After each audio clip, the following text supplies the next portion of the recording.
Eh, Vamos al inicio entonces. Para la clase de hoy nos va a acompañar un profe con el que no habíamos tenido oportunidad en las clases anteriores. Es el doctor John Botello. Yo ya dejo que él se presente, les cuente un poquito sobre el tema que vamos a tratar y pues bienvenidos y esperamos que disfruten la sesión de hoy. Hola, doc, bienvenido. Hola Diego, buenos días, buenas noches. Bueno, muchas gracias por la invitación. Mi nombre es John Jairo Botello, yo soy médico especialista en medicina crítica y cuidados intensivos, magíster en educación y candidato a doctor en educación. Soy instructor del FCCS y en este momento soy decano de la Facultad de Salud de Remington en Medellín, acá en Colombia.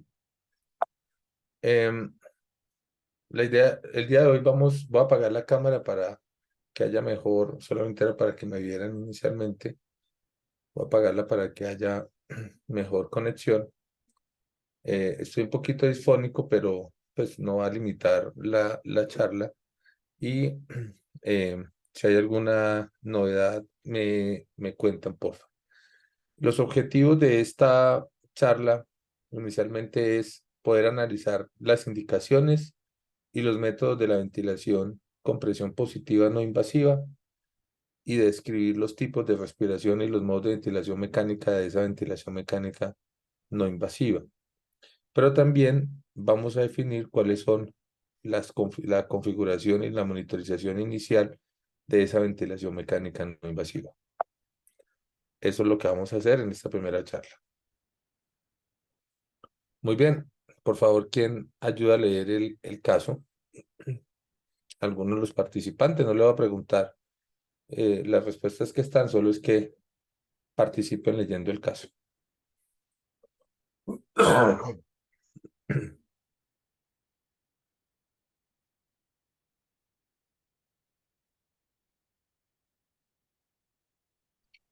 Buenas.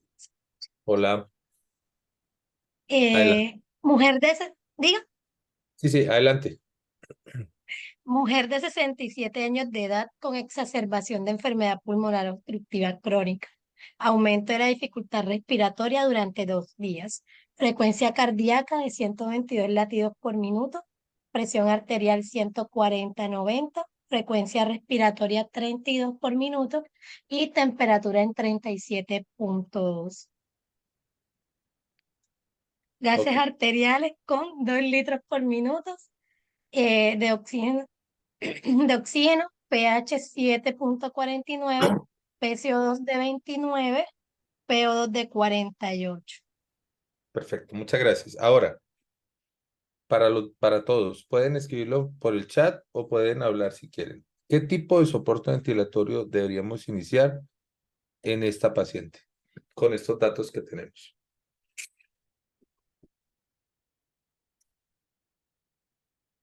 ¿Qué creen?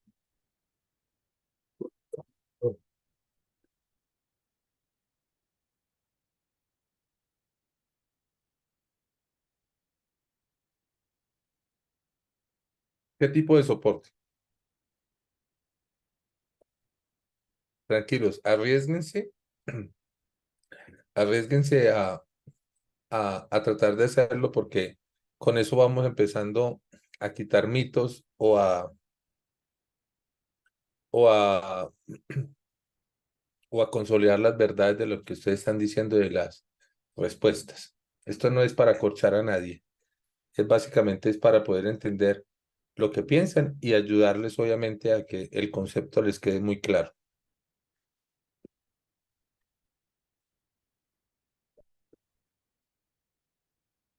Muy bien. Una primera persona, bueno, dos personas dicen ventilación con presión positiva, otra persona dice ventilación mecánica no invasiva, otra persona dice alto flujo. Muy bien. Este paciente tiene un problema. Vamos a mirar quién más escribió ventilación mecánica no invasiva. Muy bien.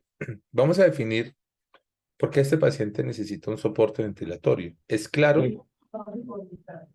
que el paciente efectivamente tiene una, eh, unos gases arteriales que tiene 2 litros de oxígeno, tiene, a pesar de esos 2 litros de oxígeno, tiene una frecuencia respiratoria 32, o sea, ese volumen minuto eh, está incrementado por una alta demanda, pero adicionalmente a eso está taquicárdico, porque muchas veces nos concentramos solamente o a la saturación o nos concentramos solamente a la presión arterial. Y en este caso, si ustedes ven, miren que en el momento no hemos definido aún cómo está la saturación. Aquí estamos definiendo, inicialmente ustedes lo vieron en la charla de balance de oxígeno, cuáles alteraciones tiene esta gasimetría. Entonces, tiene una PSO2 que está disminuida y tiene una PO2 que es de 48 milímetros de mercurio. Claro, no tenemos otros datos adicionales, pero esos 48, si ustedes empiezan a hacer una PAFI o un índice de Kirby, les va a dar disminuido, ¿cierto?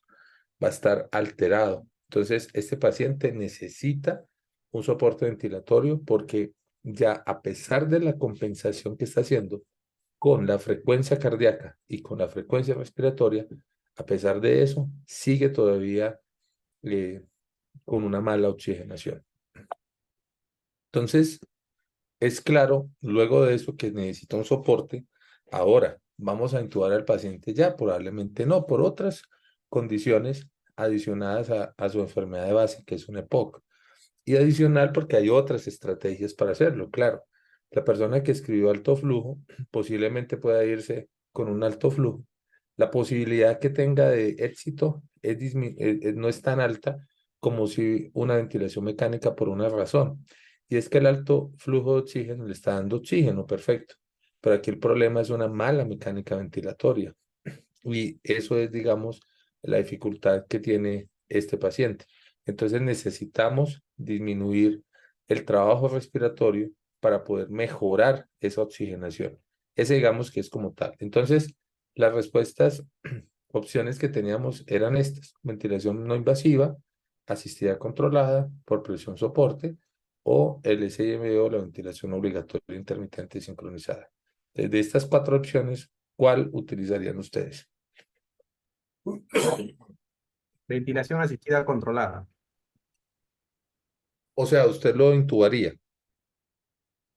Sí, lo intubaría.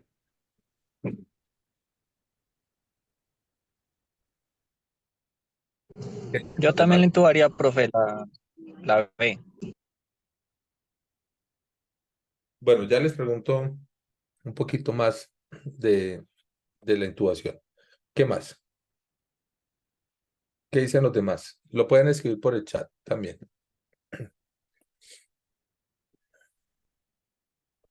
Bueno, ya tenemos 2 que dicen A, 2 que dicen B.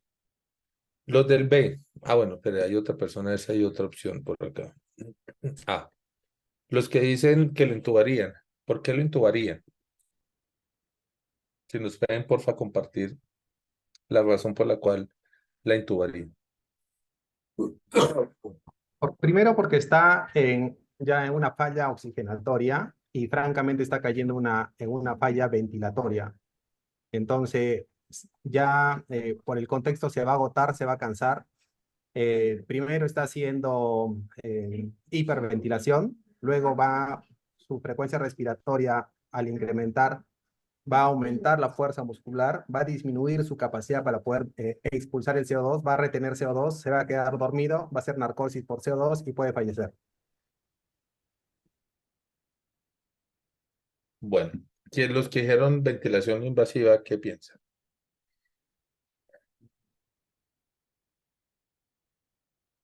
¿Por qué escogieron la A?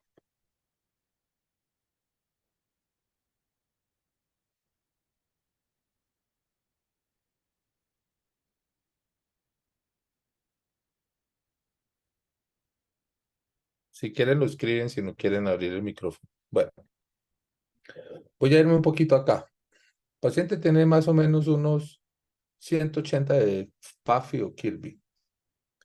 Tiene una PCO2 de 29. O sea, el paciente está haciendo inclusive no una acidosis respiratoria, o sea, no está haciendo esa narcosis, sino está haciendo una alcalosis respiratoria. Secundaria, obviamente, a la compensación. Claro, hay que buscar más cosas. Pero recuerden lo que este curso quiere hacer con ustedes y es que aprendan a detectar cuál es la fisiología aguda. Y aquí tenemos que empezar a mirar cómo lo hacemos. Claro, no es que esté mal intubar al paciente. El problema es que cuando yo intubo a este paciente con una enfermedad pulmonar obstructiva crónica, la posibilidad de que el paciente se me quede pegado al ventilador y la posibilidad de que haya que hacer una tracostomía es mayor a no tenerlo intubado y con otra estrategia que mejore la oxigenación y que disminuya el trabajo respiratorio. Entonces, digamos que una tendencia, aunque eso hace muchos años se veía más frecuentemente, ahora con los modos ventilatorios diferentes que tenemos, ha ido disminuyendo. Pero digamos que lo que quiero decirles es, y aquí ya empieza, ¿quiénes son candidatos entonces a una ventilación con presión positiva no invasiva? Porque finalmente, si la paciente cumple estos criterios, pues efectivamente le damos un chance. Y claro, a los dos compañeros que optaron por intubarla, yo no voy a esperar 6 horas para mirar que la ventilación mecánica mejore. Yo espero máximo 1 hora. O sea, le doy el chance para que eso que quieren hacer con la ventilación mecánica invasiva lo puedan mejorar con la ventilación mecánica no invasiva. Entonces, conceptos claros de esto. Primero, ¿quiénes son candidatos para ventilación con presión positiva no invasiva? A los pacientes que se espera que su cuadro respiratorio vaya a mejorar en 24 o 48 horas. Entonces, tendremos que avanzar un poco más en la historia clínica para poder definir qué es lo que tiene el paciente. Y claro, en era COVID, si a mí me llegaba un paciente al tercer día con un cuadro de estos, ¿qué hacíamos nosotros? Efectivamente lo intubábamos. ¿Por qué?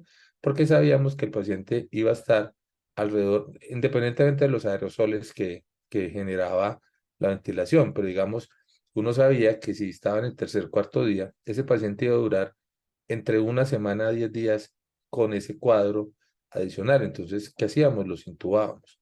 Los pacientes epocosos hay que definir cuál es la causa. Uno, cuál es la causa de exacerbación y si está sobreinfectado para poder definir si el cuadro respiratorio va a mejorar en 24 o 48 horas. La segunda condición es que estén alertas y cooperen.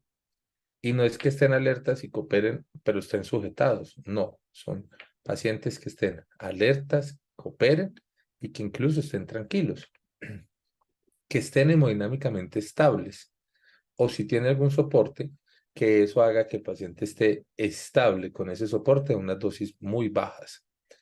Lo otro es que sean capaces de controlar las secreciones de la vía aérea y que sean capaces de coordinar con el ventilador. Entonces,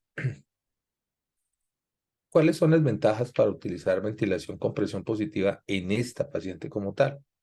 Entonces, ventajas para poder utilizar esa ventilación con presión positiva no invasiva están que evita complicaciones de la intubación, que conserva los reflejos de la vía aérea, que mejora la comodidad del paciente, que disminuye la necesidad de sedación, que acorta la estancia hospitalaria y también la estancia en las unidades de cuidados intensivos y que mejora la sobrevida. Entonces, el hecho de hacer esto versus intubar al paciente me va, pues obviamente a dar estas ventajas.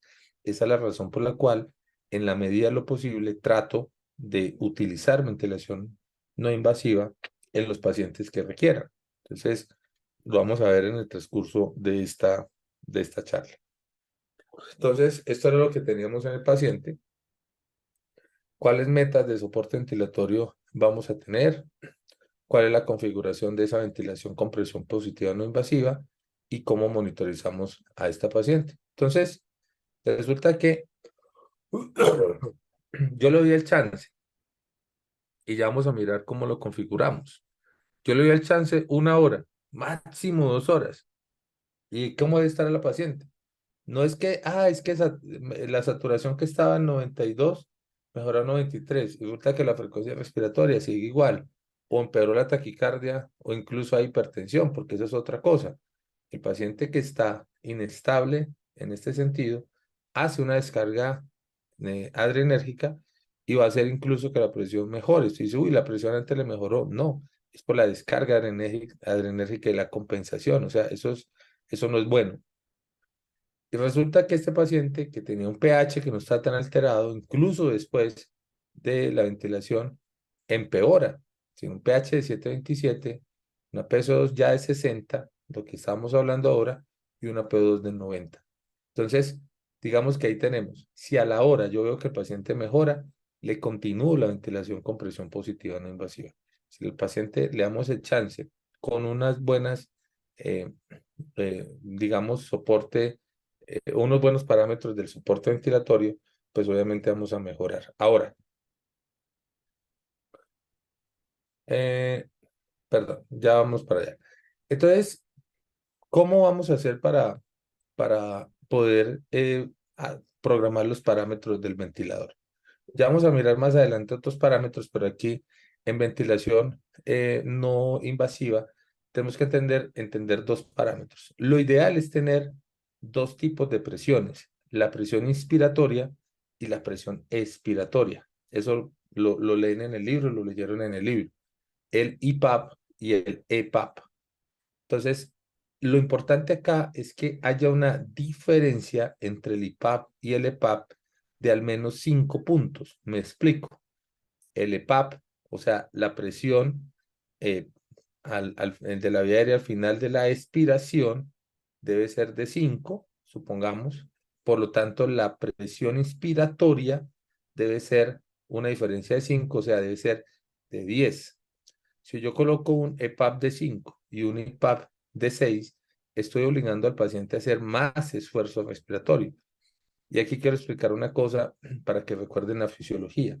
Si ustedes recuerdan cómo respiramos nosotros respiramos por cambios de presión. Entonces, tenemos una presión barométrica y el espacio intrapleural está o negativo o neutro, ¿cierto? Entonces, cuando yo inspiro, vuelvo más positiva, o sea, vuelvo a la presión barométrica al espacio intrapleural. Cuando expiro, está negativo, o sea, la capacidad de esos cambios de presión es lo que hace que podamos respirar, ¿cierto? Entonces, eso es lo que pretendemos hacer con la ventilación mecánica no invasiva, tratar de darle una diferencia de al menos 5 para poder, a partir de ahí, mejorar el trabajo respiratorio. Si yo se lo pongo en menos, el paciente lo que va a hacer es hacer un esfuerzo mayor para poder entrar el aire y poder hacer ese movimiento mecánico ventilatorio en el paciente. Entonces, quiero saber si esta parte quedó clara y si tienen alguna duda hasta este momento para poder seguir.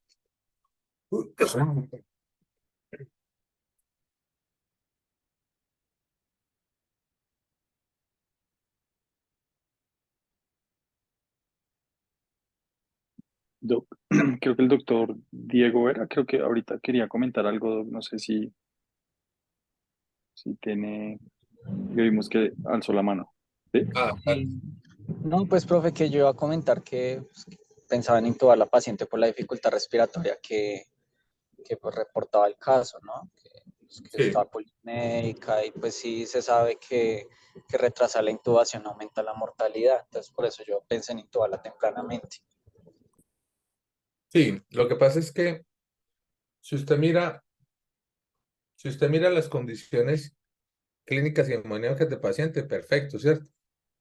Pero sabemos lo que ustedes decían, bueno, yo no me voy a volver porque ahí están los datos, es darle un chance a la paciente para lo que les digo, la ventilación con presión positiva no invasiva sirve para eso. Ahora, si a usted le llega un paciente que está saturando 80, que tiene un estado mental bastante comprometido, o sea, no es que esté somnolienta, pues esa paciente está somnolienta, usted la despierta y pues usted la llama, se despierta, pero si es una paciente más estuporosa,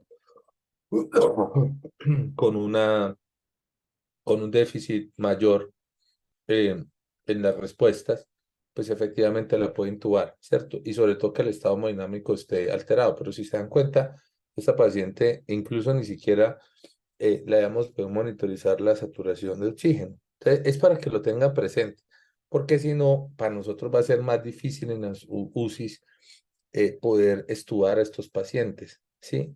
Digamos, a mí me gusta mucho la ventilación mecánica no invasiva y sobre todo de forma temprana, o sea, cuando yo veo que el paciente está empezando a tener ese trastorno de oxigenación o tiene una hipoventilación alveolar y no le mejora, es mejor iniciarle la ventilación mecánica no invasiva y a los pacientes les va bastante bien, ¿cierto? Entonces es tratar de detectarlo de esa forma. Ok, profe, muchas gracias. Es darle el chance una hora. Ahora, si usted ve que en esa hora, a los 5 minutos, el paciente está peor, intúbela. O sea, el mensaje es, dele el chancecito, pero esté preparado para que en cualquier momento durante esa hora usted le tenga que intubar. Ese es el mensaje, básicamente. Ok, ya entendí, profe, gracias. Listo usted. Bueno, muy bien. Ahora, como a este paciente le dimos 2 horas, inclusive de ventilación no invasiva, pues ya dicen, ahora sí, no hay nada que hacer. Y ojo con eso, el comentario que hice ahorita. La paciente tiene que mejorar drásticamente con la ventilación no invasiva. O sea, no es que, ay, mira que la frecuencia respiratoria pasó de 32 a 31 a 30. No, con la ventilación mecánica tiene que mejorar. Si no mejora, haga esa transición a ventilación invasiva como lo propusieron sus compañeros. ¿Cuándo vamos, ¿cuándo vamos a intubar entonces? Cuando usted no ha observado mejoría en esa 1 o 2 horas después del inicio de la ventilación no invasiva. O definitivamente cuando usted no ha logrado todos los objetivos terapéuticos propuestos en 4 a 6 horas. O sea, un paciente con ventilación mecánica no invasiva o mejora en la primera hora, como vimos el chance ahora, o máximo 2 horas, o logra los objetivos terapéuticos entre 4 y 6 horas. Eso es lo que necesitamos. Entonces, ya definitivamente hay que intubar al paciente. La pregunta es, ¿está fallando el mantenimiento de o la protección de las vías aéreas en esta paciente? ¿No se logran los objetivos deseados con el soporte actual? ¿Se prevé que la enfermedad empeore en las próximas 24 o 48 horas?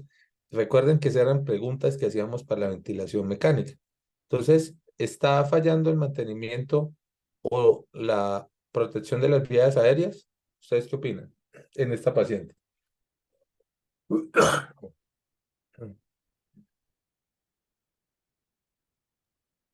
No, porque no nos habla de secreciones. Exactamente. Pues no tenemos claro, efectivamente. Pero la segunda, ¿se están logrando los objetivos deseados en el soporte respiratorio actual de la paciente?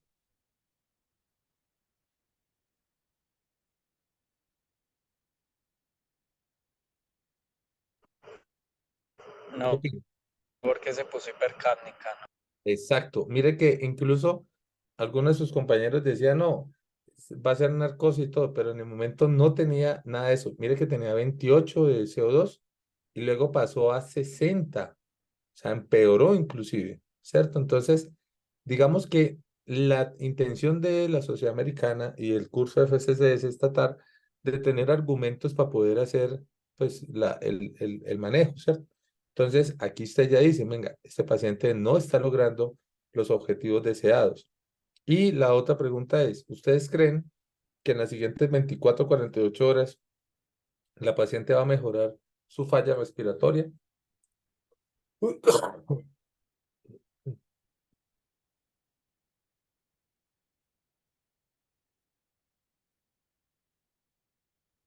Ese sí es de si va a mejorar en las 24 o 48 horas.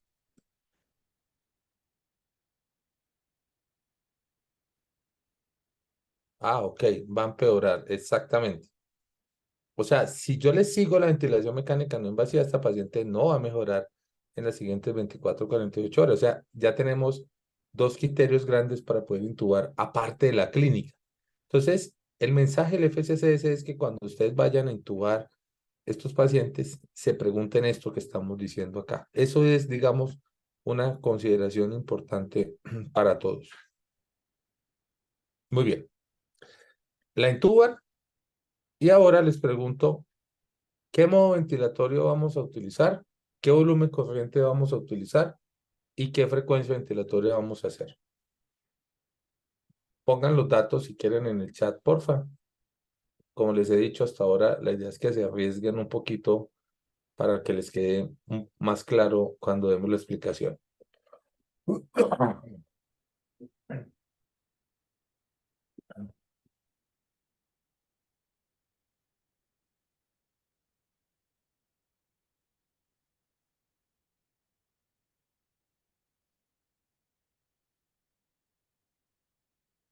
Y la idea es que esto lo van a hacer con la mayoría de los pacientes, ¿no? Perfecto, muchas gracias a los que están escribiendo.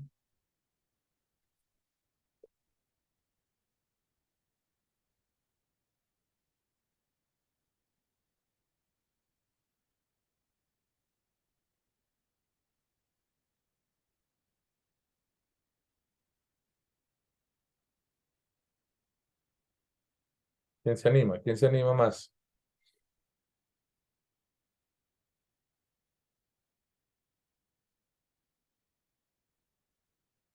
Volumen 6 cc igual y respiratoria 18. Bueno, quien escribe, yo no voy a dar nombres acá, solo si quiere hacerlo. Las personas que han escrito respiratoria de 26, 18 y 23, pues sí pueden decirnos por qué esas frecuencias respiratorias.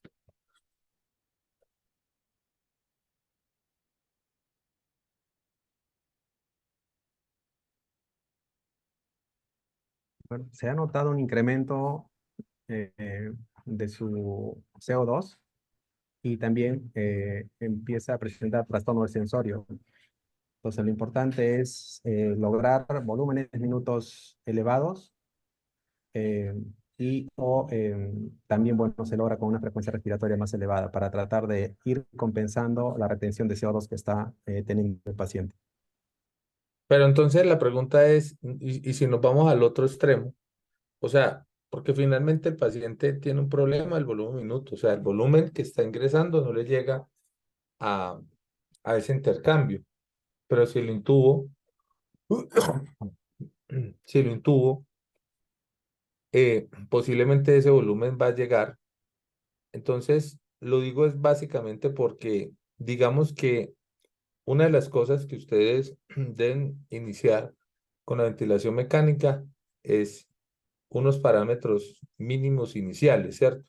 Y a partir de ahí, ahí sí, si el paciente persiste después de una hora, digamos, de inicio de ventilación y la PCO sigue elevada, puede ser ajuste de la frecuencia respiratoria del ventilador por PCO2.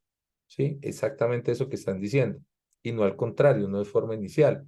Porque si no, luego vamos a, a ocasionar unas complicaciones que vamos a ver en la siguiente charla. ¿Cierto? Complicaciones de la mecánica ventilatoria. ¿Sí? Ya lo vamos a mirar. Entonces, la sugerencia es colocar unos estándares de frecuencia incluso un poco más bajos, porque aquí lo que queremos es garantizar un volumen minuto adecuado. Entonces, ¿por qué? Porque si la paciente pesa, y hagamos el cálculo, ¿cierto?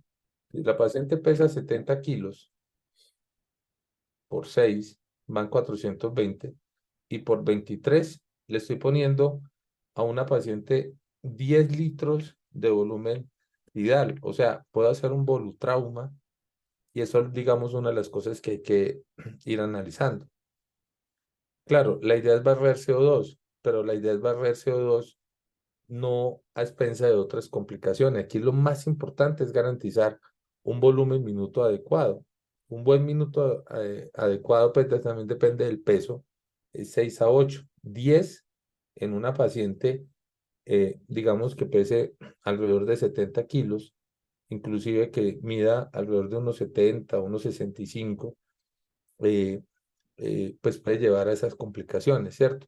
Entonces, no barran el CO2 de forma inicial. ¿Por qué? Porque ustedes no han garantizado hasta el momento un volumen tidal adecuado y usted se lo está otorgando con la ventilación mecánica y ese modo que están colocando, porque la mayoría lo puso.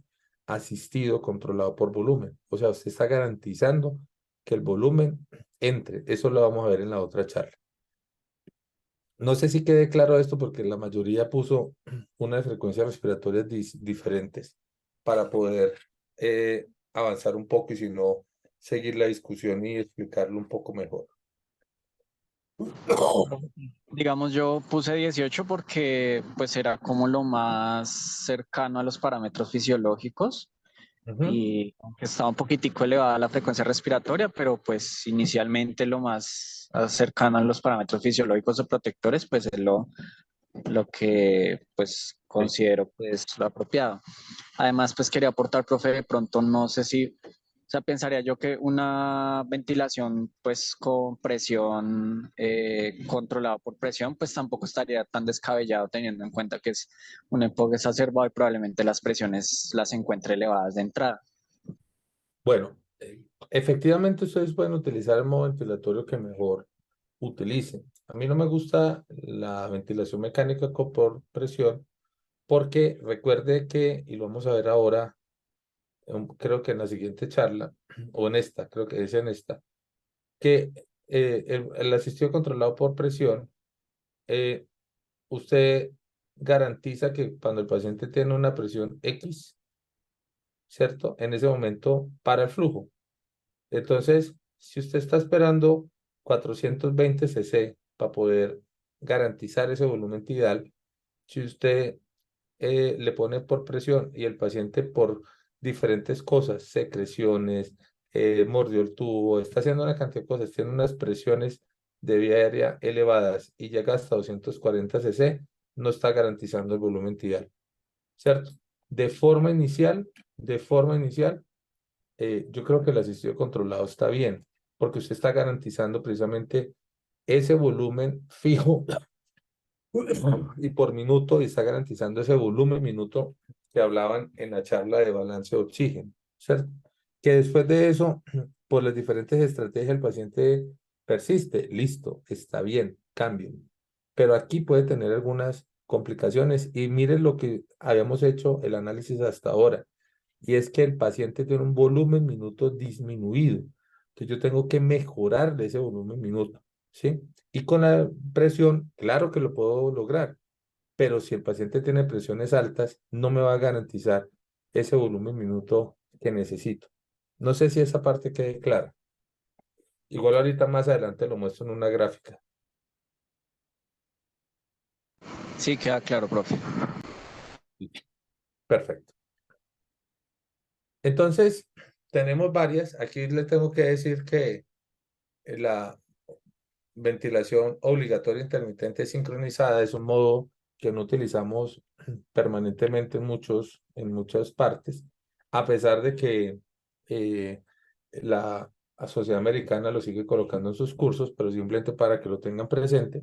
Y tenemos unos modos ventilatorios que son el asistido controlado, que puede ser por volumen, como lo hemos dicho, garantiza un volumen permanente siempre, o por presión, y es que cuando el paciente logre la presión que le estoy colocando, generalmente muchas veces es 40, hasta ese momento para el flujo y entra la cantidad de volumen que necesita, o sea, no necesariamente los 240, perdón, los 420 que en este caso, digamos, estoy necesitando.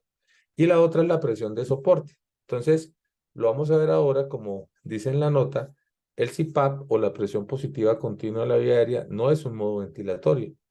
La presión positiva es precisamente eso, una presión que se da de forma permanente en la vía aérea para evitar el colapso alveolar. Entonces, aquí quiero explicar eso que les decía ahora. En la parte izquierda voy a poner,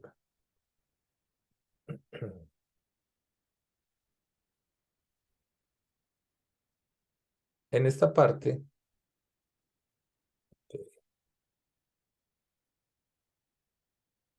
bueno, voy a organizar el cursor.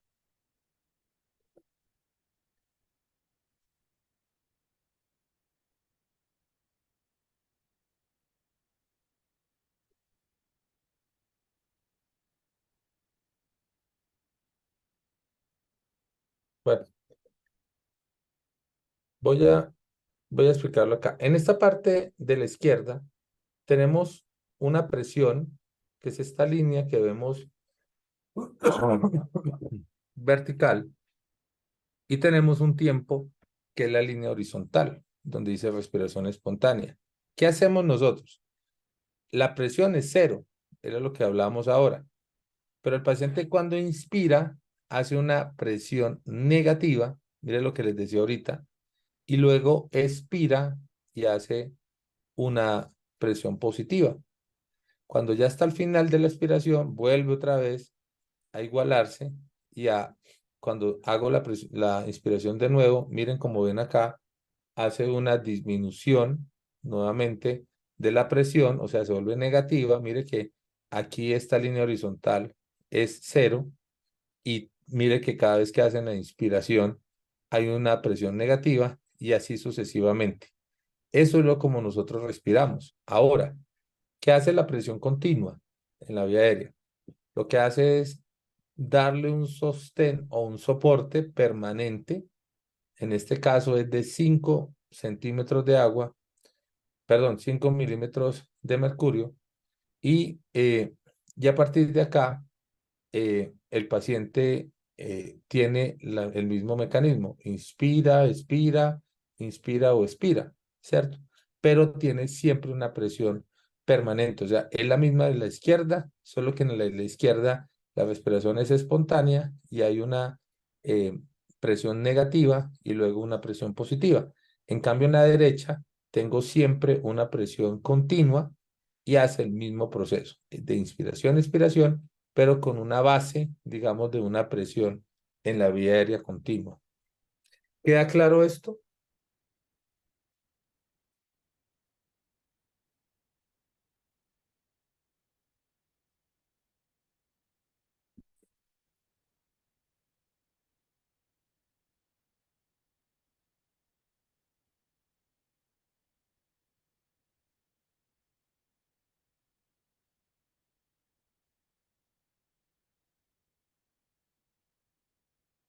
Ok, muchas gracias.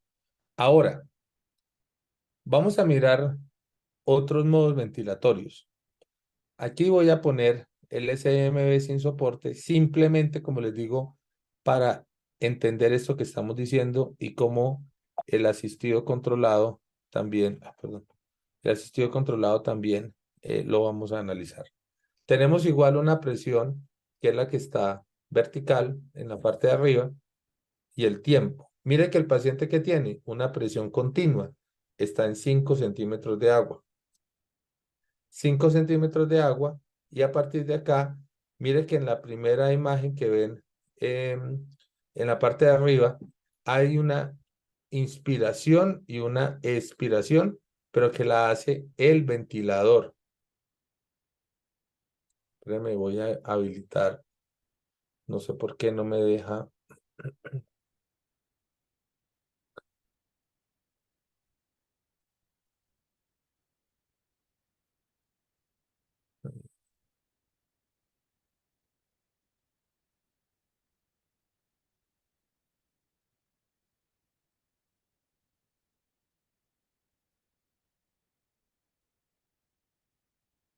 Ah, ok, ya.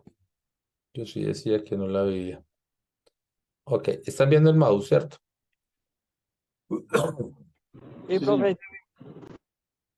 Perfecto. Entonces, esta es la presión, este es el tiempo. Miren que acá el paciente recibe una inspiración y luego una expiración que la hace el ventilador. Está programada. En este caso, supongamos, son los 420 cc que le estoy garantizando al paciente. Luego de eso, el paciente inicia una respiración, pero mire que tiene un trabajo respiratorio elevado. ¿Por qué? Porque no tiene soporte. No tiene soporte. Si tuviera soporte, ya vamos a ver otra con soporte, el paciente pudiese respirar. Luego de eso, vuelve otra vez a inspirar y a expirar sin soporte. Mire que aquí el volumen debería ser este, el que levante el paciente. Y mire lo que hace. O sea, ni siquiera una quinta parte. El paciente empeora la oxigenación y el paciente empeora su trabajo respiratorio. Acá el paciente intenta, mire que aquí hay un intento de respiración del paciente, el paciente inspira y ¿qué hace el ventilador? Lo soporta. Por eso, digamos, no es el ejemplo que tenemos acá, pero cuando yo tengo un asistido controlado, en el caso de volumen, entonces el paciente puede que no respire y le garantizo la ventilación, como en este caso. Pero si el paciente respira, el ventilador le ayuda a acabar de hacer la respiración, como en este caso. Entonces, el asistido controlado por volumen es garantizar un volumen predicho y siempre lo voy a hacer en un término de tiempo, ¿cierto? Si el paciente no respira o si el paciente respira, poder hacer el, el impulso de la respiración. ¿Queda claro esto?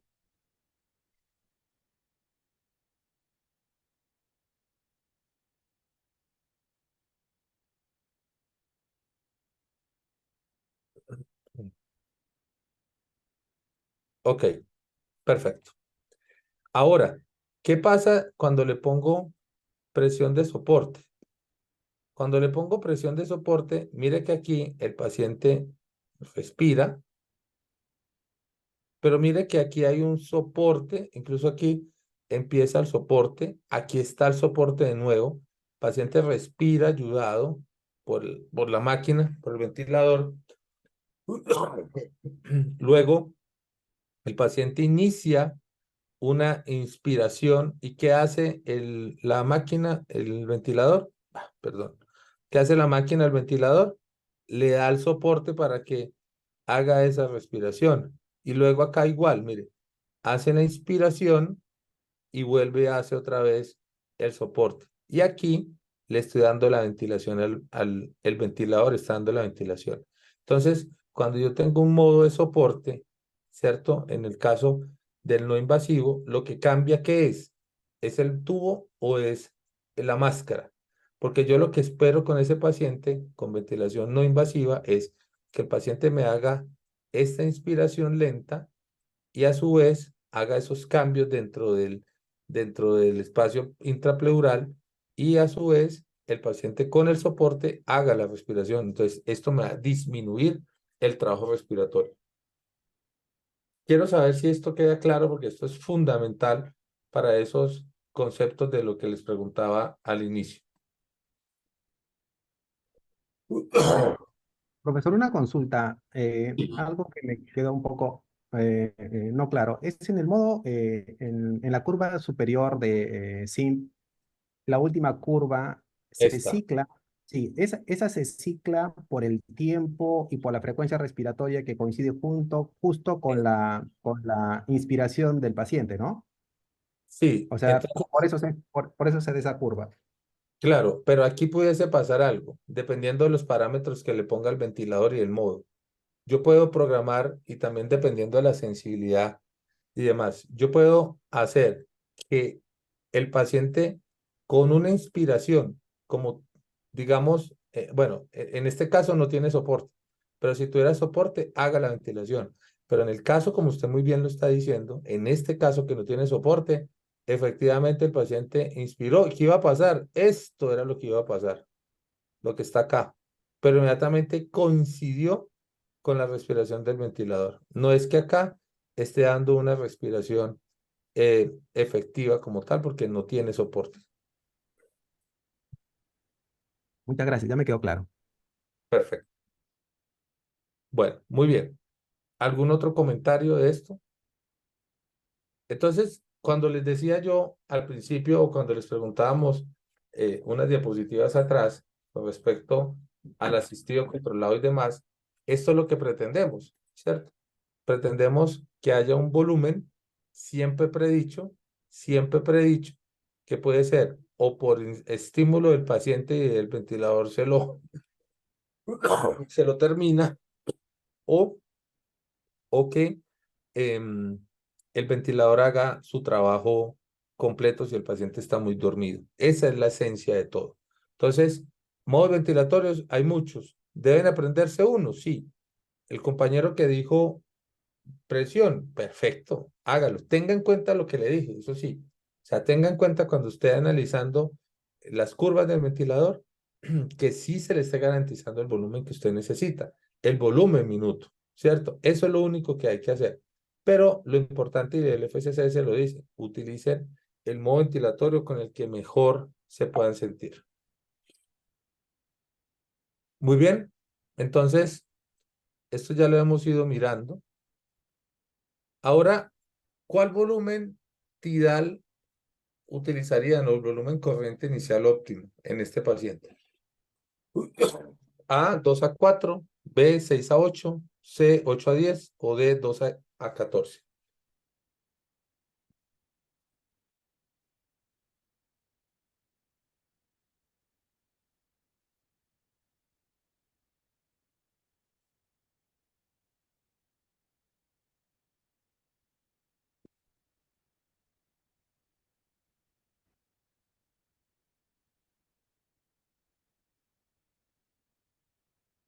Solo hay 2 personas que han contestado. Ojalá los demás se animen a hacerlo para que se reten ustedes mismos. 3, muy bien. De 6 a 8, profe. De 6 a 8, gracias. Ok, bueno, ya hemos tenido algunas. Los demás pueden escribir si quieren. De 6 a 8. 8 a 10, no. Volutrauma. 2 a 4 lo utilizaríamos, si acaso, en algunas consideraciones que luego las vamos a hablar. Pero lo ideal es, ojalá 6 a 8 cc por kilo. ¿Por qué ojalá 6? Para tratar de disminuir el volutrauma o biotrauma, atelectrauma o cualquier tipo de trauma a nivel ventilatorio. O sea, todos los pacientes hay que hacerles como si tuvieran, hay que hacerles neuroprotección, ¿cierto? Eso es básicamente lo que debemos hacer en esos casos. Entonces, en este caso, digamos que lo que pretendemos es dar 6 a 8 cc de peso ideal. Y aquí quiero dejar claro eso que muy probablemente lo leyeron en el libro. Peso ideal. Una persona de 1,60 que pesa 100 kilos, sus pulmones son iguales a una persona que pesa 1,60, que mide 1,60 y pesa 55 kilos o 60 kilos. Entonces, en este caso, digamos que lo que pretendemos es tratar de dar el peso ideal del paciente, ¿cierto? Entonces, digamos que hay una fórmula muy sencilla no es precisa, pero sí por si en algún momento tienen que ventilar rápidamente un paciente, la forma del peso ideal. En los hombres, ustedes, los 2 últimos números de la estatura es el peso ideal. Me explico. Si una persona mide 1,70 hombre, el peso ideal es 70. Si mide 1,75, el peso ideal es 75. Si mide 1,80, el peso ideal es 80. Más o menos.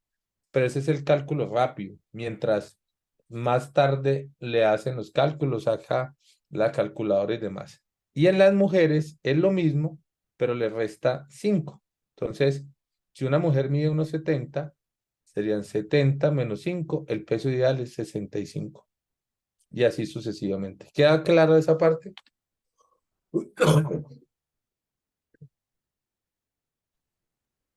Sí. Muy bien. Ya el que quiera tener la tabla o sacar o sacar la app para la aplicación para mirarlo, perfecto, pero es una forma fácil y práctica por si en algún momento no lo tenemos. Muy bien. Ahora viene el paso malo. ¿Qué frecuencia respiratoria? Mire que no está ninguna de las que dijeron. 6 a 8, 8 a 10, 10 a 12 o 12 a 16. Esto es en los pacientes, en los pacientes en general, ¿no? Para que lo tengamos presente. para no entrar en discusiones con esta paciente, sino en general. La idea es poder definir cuánto es lo que nos recomienda el FCSS de frecuencia para todos los pacientes de forma inicial.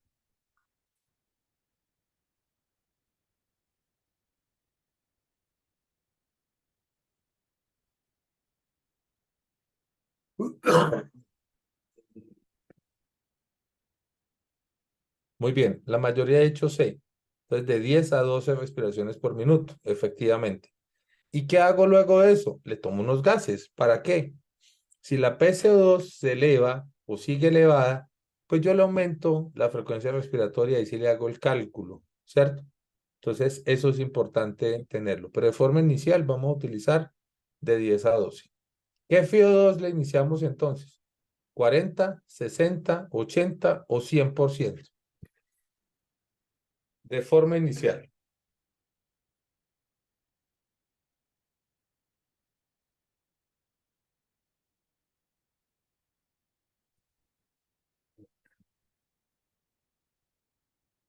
Bueno, el FCSS recomienda 100. Entonces 100 y a partir de ahí empezamos a disminuir la FIO2 en la medida de la mejoría. ¿Por qué? Porque recuerden que estos pacientes están hipoperfundidos y necesitamos mejorar esa perfusión. Entonces, en ese caso es una de las cosas pues importantes para que ustedes lo tengan presente. Empezamos con 100% de FIO2 y vamos disminuyendo para tratar de disminuir esa disoxia que ha tenido el paciente durante unos minutos u horas y luego de eso lo voy disminuyendo la FIO2. Entonces, ya digamos como un poco de conclusión en esta primera parte, el modo de ventilación es el que conozcan, la FIO2 es 100 y ya luego va disminuyendo para tratar de mantener una saturación de 92 a 94%. El volumen corriente, como lo hemos dicho, es de 6 a 8. La frecuencia y la ventilación minuto deben ser ajustadas luego para poder garantizar lo que les había dicho, una ventilación minuto adecuada. La PIP que vamos a utilizar, casi siempre empezamos con 5 o 6 y luego ya la vamos ajustando para dar una oxigenación adecuada y ya luego, cuando ustedes tengan eso, lo transfieren a la UCI o piden la valoración por el intensivista. ¿Qué monitorización hacemos entonces? Hay que pedir radiografía, signos vitales, pulsoximetría, mirar y evaluar la sincronía del paciente del ventilador, gases arteriales. Hay que analizar dentro del ventilador cómo están las presiones inspiratorias, cómo está la relación inspiración-expiración. Recuerden que esa debe ser de 1,2 a 1,3, o sea, 1 de inspiración, 3 de expiración. Evaluar si tiene autopip o no el paciente y si hay alarmas del ventilador. Ahora, es importante entender, es importante entender las presiones inspiratorias, ¿cierto? Aquí voy a mostrar, está todavía con el mouse, aquí voy a mostrar una inspiración y este punto máximo que tenemos acá en esta curva de presión tiempo es la presión máxima o presión pico. Ojo con lo que voy a explicar. Y la presión meseta es la presión alveolar. Entonces, ¿qué es la presión máxima o la presión pico? Es la presión meseta o la presión plató que llamamos nosotros, más, o sea, todo lo que es la presión intraalveolar, más la resistencia. O sea, este pedacito que está acá es la resistencia que tiene para poder vencer el aire. Entonces, ¿qué significa? Que hay que tener en cuenta, miren acá, en el ventilador tengo una presión máxima y una presión meseta. Esta presión debe estar entre 5 y 10 centímetros de agua, ¿sí? Entre 5 y 10. ¿Qué pasa? Que cuando está más de 10, hay algo que está haciendo que aumente la resistencia. Entonces, lo van a ver en el taller. Pero, digamos, si es algo, el paciente está mordiendo el tubo o el paciente tiene sibilancias o está lleno de líquido. Entonces, digamos, son cosas que ustedes deben empezar a mirar. La presión meseta y la presión meseta, que es estado plató, y la presión pico, la presión máxima. La presión meseta es todo lo que es la presión intraalveolar, todo lo que tiene que ver con la distensión alveolar, y la presión meseta es esta presión, la presión máxima, perdón, es la presión meseta más la resistencia. ¿Queda claro eso? Sí, señor. Perfecto. ¿Qué debemos tener en cuenta de números? La presión meseta o plató no debe estar por encima de 30 centímetros de agua. Por lo tanto, la pico no debería estar por encima de 40. Si decimos que debe haber una diferencia de 5 a 10, entonces la pico debe estar entre 35 y 40 centímetros de agua. Ahora, la ventaja de esto es que los ventiladores cuadran la relación inspiración-expiración. Esa es la ventaja. Pero hace algunos años, con algunos ventiladores, a nosotros nos tocaba cambiar algunas cosas para poder cambiar la relación inspiración-expiración. Ahorita más adelante vamos a ver por qué. Resulta que cuando yo tengo un aumento del volumen corriente, aumenta el tiempo inspiratorio, o sea, es directamente proporcional. Si yo quiero aumentar el tiempo inspiratorio, aumento el volumen corriente. Pero la tasa de flujo es inversamente proporcional. O sea, si yo aumento la tasa de flujo, eso lo hago en el ventilador, disminuyo el tiempo inspiratorio. Esto era un concepto muy complejo hace mucho tiempo. Simplemente se los dejo para que entiendan esa fisiología, pero no se preocupen porque esto no es algo que el ventilador ya no haga. El ventilador lo hace afortunadamente. El tiempo expiratorio insuficiente generalmente hace que haya una expiración incompleta o haya un atrapamiento de aire. Entonces, ¿qué pasa? Que el autopip es esa hiperinsuflación del alvéolo. Era lo que les decía ahorita cuando ustedes me decían que le aumentara la frecuencia respiratoria, ¿cierto? No deja que el aire salga. Entonces, ¿cómo lo van a ver ustedes? En esta curva de flujo, tiempo, van a ver que lo vamos a mostrar acá. El flujo debería llegar hasta acá, pero mire que el flujo llega acá y ya luego no regresa a la línea basal, ¿cierto? Entonces, digamos, eh, entonces, la idea es que ustedes puedan hacer ese diagnóstico, digamos, cuando vean un ventilador y vean que hay una curva flujo, tiempo, entonces usted lo que miran es si el paciente la línea llegó al basal.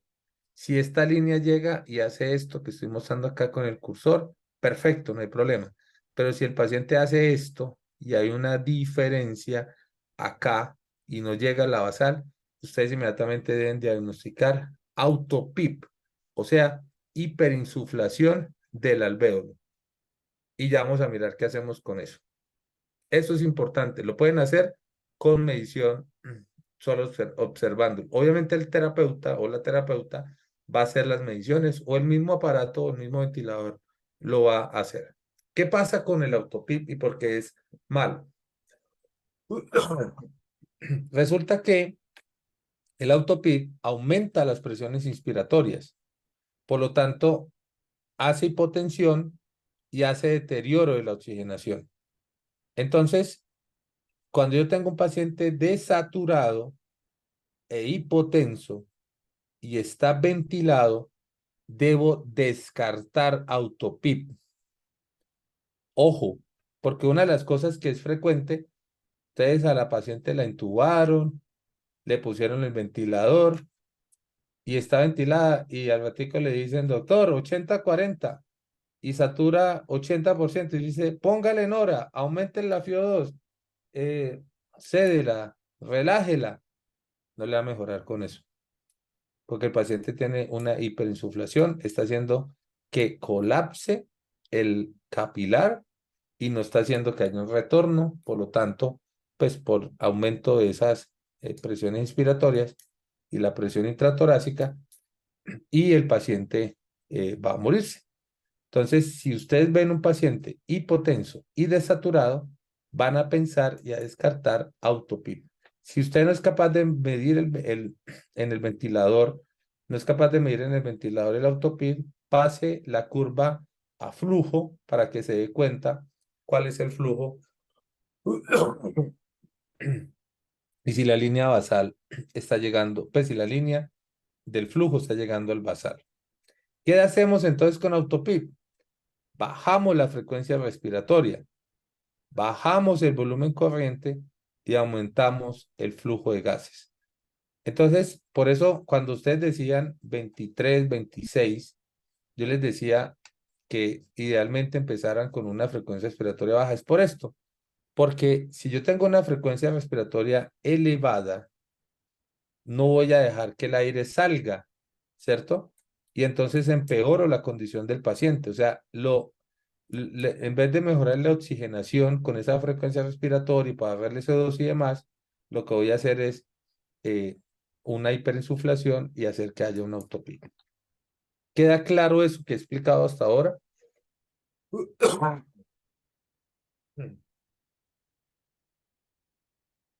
Una consulta, ¿a qué se refiere cuando dice aumento del flujo de gases?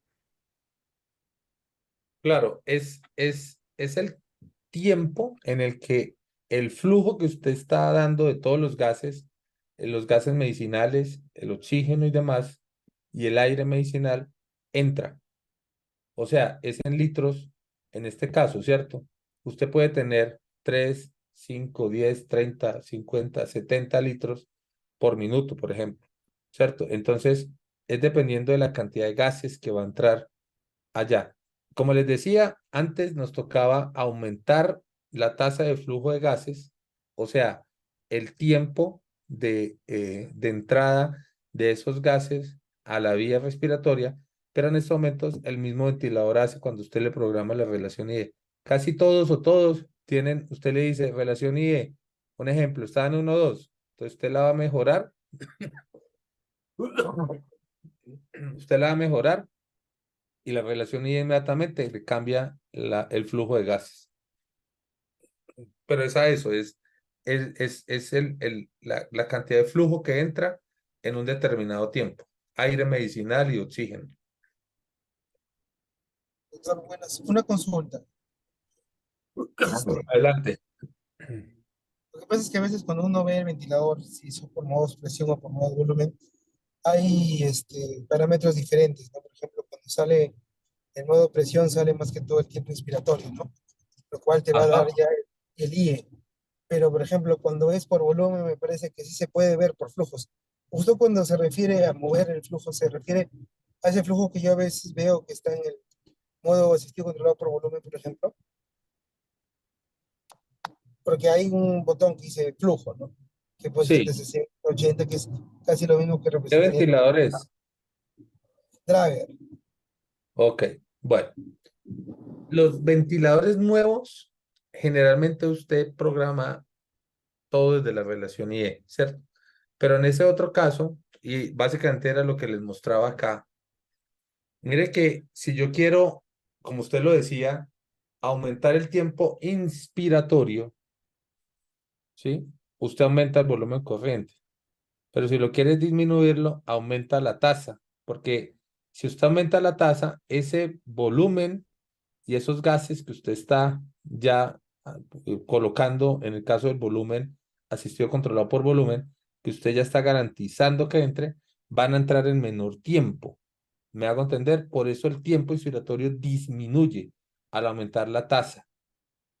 O sea, usted puede meter los gases 30 litros en un minuto, pero si usted lo hace a 40 litros por minuto, está entrando en menos tiempo la cantidad de gases. La cantidad de gases medicinales que van a entrar a la vía respiratoria, para no confundirlo con los gases arteriales como diagnóstico. Doctor, yo una consulta. Por ejemplo, el IE normal es de 1 a 2, ¿no? Por ejemplo, Ajá. pero depende de varias patologías, tú puedes modificarlo, ¿no? Por ejemplo, Así es. ¿qué es el asma, el EPOC? ¿Que sería un IE mayor, 1,3? ¿O cómo lo Sí, manejaría? Porque a veces uno lo- manejaría diferente, ¿no? no es una receta de cocina, pero más o menos es eso, ¿cierto? ¿Por qué? Porque el paciente epocoso, el paciente con asma, generalmente necesita un poco más de tiempo porque tiene, recuerden que tiene un espacio muerto anatómico, ¿cierto? Entonces necesita un poco más de tiempo para sacar el aire, o sea, un tiempo más de expiración. Entonces, en ese caso, nosotros lo llevamos a 1,25 o 1,3. O sea, 1 inspiración por 2,5 o 3 de expiración.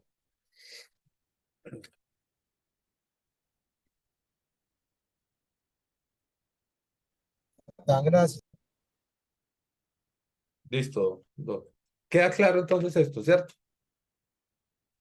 Entonces, a modo de conclusiones, los objetivos que tenemos de la presión no invasiva y de la ventilación mecánica es soporte de la oxigenación, soporte de la ventilación alveolar y disminución del trabajo respiratorio. Eso es lo que pretendemos hacer. La ventilación no invasiva es más útil en pacientes que están alerta, cooperan y que el cuadro va a mejorar, como lo hemos dicho, en 24 a 48 horas.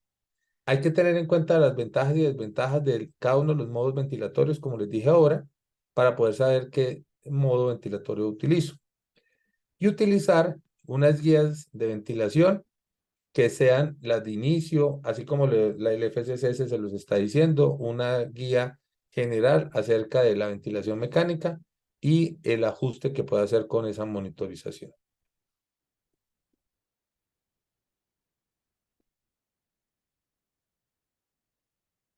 Bueno, les voy a pedir 3 minuticos, estírense, yo tomo agua y vuelvo para la siguiente charla.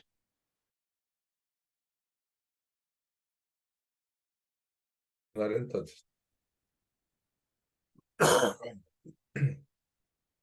Esta segunda charla, los objetivos son describir interacciones entre los parámetros ventilatorios, describir las modificaciones que se requieran para evitar efectos perjudiciales de la ventilación mecánica y revisar las guías para manejo del ventilador en algunas situaciones clínicas específicas. Tenemos este hombre de 36 años, previamente sano, con un peso de 73 kilos, que mide 1,83 y que ha tenido fiebre durante 2 días. La radiografía de ingreso es esta que ven ahí, tiene un infiltrado, sobre todo en el lóbulo inferior izquierdo.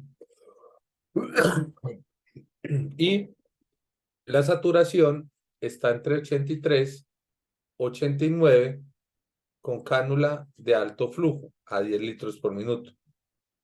Y la segunda radiografía, que es esta realmente, no la anterior, tiene ya infiltrados bilaterales, o sea, empezó con un infiltrado en el lóbulo inferior izquierdo y ya tiene unos infiltrados bilaterales. Ok. ¿Qué parámetros del ventilador entonces recomiendan? ¿Cómo lo ventilan? Entonces, lo intuban, le hacen todo lo demás, eso está claro de acuerdo a lo que hablamos ahora, pero ¿cómo ordenan los parámetros?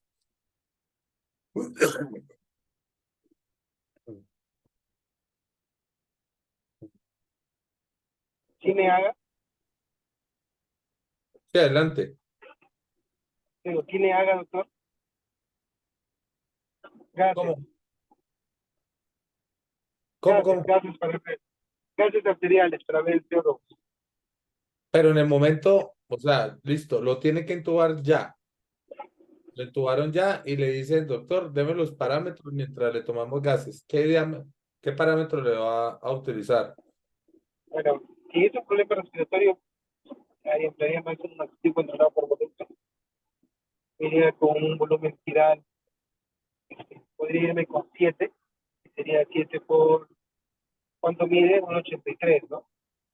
7 por 8, 560, volumen tiral. Medía FIO 100 por el momento.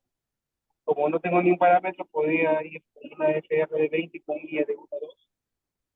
Y de acuerdo a los gases y titulando, ¿no? Me pude ir una FR de 16 o de 14 y calculo el IE de 1 a 2. De entre 14 entre 3. Bueno, entonces, volumen asistido controlado, volumen tidal de 6 a 8, se lo puso en 7. FIO 2, me dijo FIO 2, es que lo escuché entrecortado.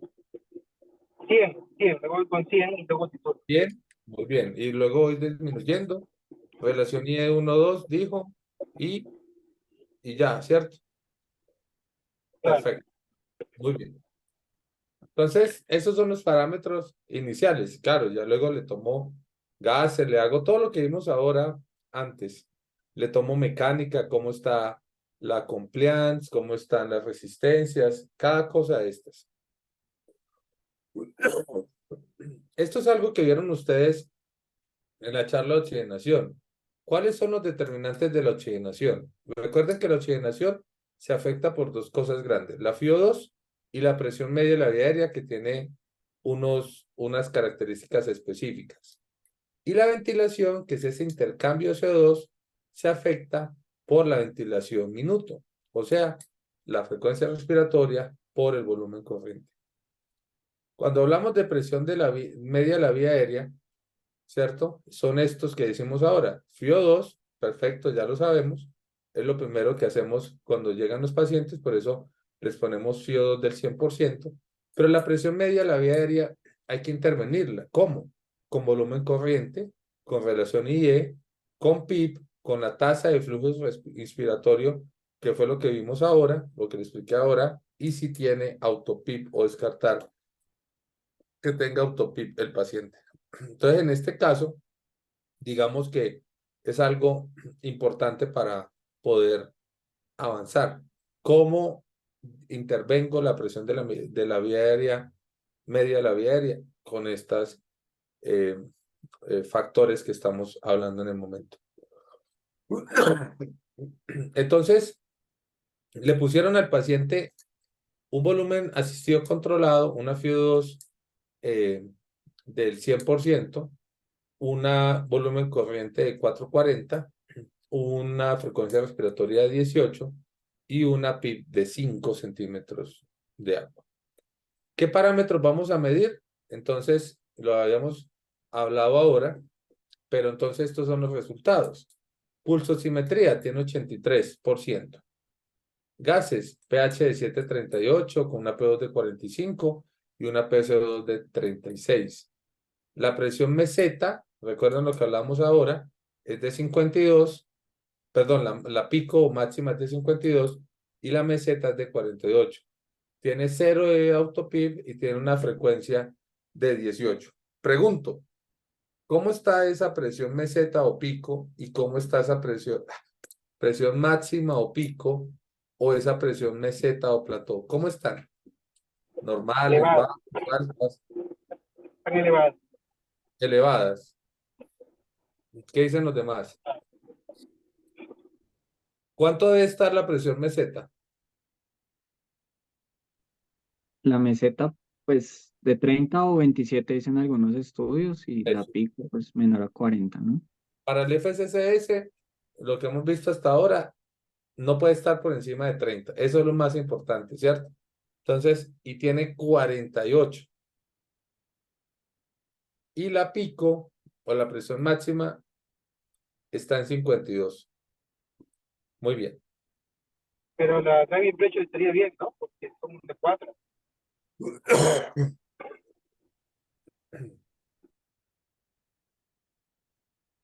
¿Cómo?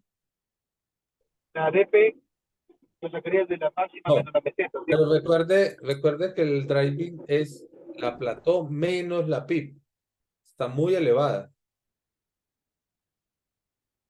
Tengo una Ya. meseta de 48 menos una PIP que les dije ahorita que era de 5.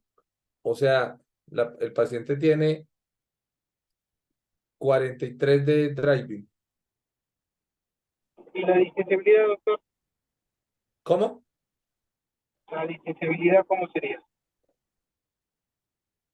O sea, habría que medir la distensibilidad dinámica y estática, ¿no? Pero en este caso, a mí me interesa más es poder definir estos dos parámetros, ¿sí?